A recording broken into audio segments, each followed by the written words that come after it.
host, Amberlyn Carroll. Thank you for joining us on Medwatch today.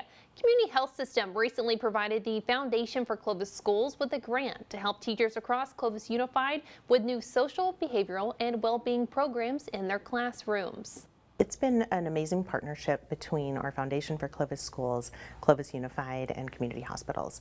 And it came about really from meetings that we had as a foundation, board of directors, and with the district and with community partners about 2017, where we really started to see as a school community an increasing number of situations involving the social emotional wellness of our students. In the 2016-2017 school year, Clovis Unified began to see an increase in students struggling with mental health. Our school system went through what is called a suicide cluster, where we lost several students in the 2016 school year, and that really was kind of a nexus of conversation then about what can we be doing differently, more of, better. Community Health System recently awarded a grant to the Foundation for Clovis Schools, part of which gave teachers across the district the opportunity to try innovative ideas that support behavioral and mental well-being programs in their classrooms. A kid can't really learn if they have that social emotional wall up.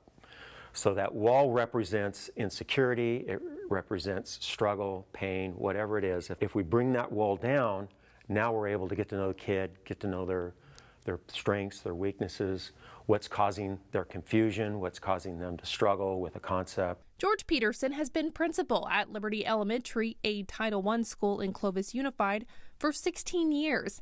And has seen a decline in student interaction over the years. As kids are growing up, they're not playing socially with neighbors. They're not coloring. They're not reading as much.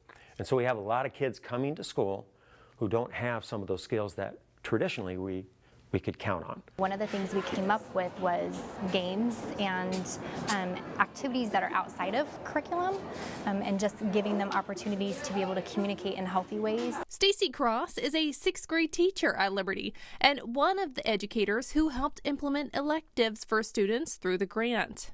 Each teacher each month kind of picks a new elective, whether it's calligraphy or outdoor games or arts and crafts, puzzles, games. I just have seen a big change in the kids in their communicating to each other. So if you're on a game, that game does whatever you want it to do. The game doesn't sit there and argue with you, or the game doesn't sit there and say, well, I disagree, let me try this.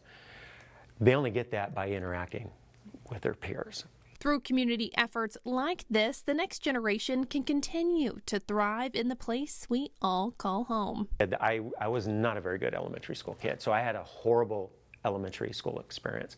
I needed adults that could think outside the box. Now that I'm a principal and to be with a staff where they're always thinking about how to get that kid turned around, how to get that kid engaged, and not treat every kid the same way.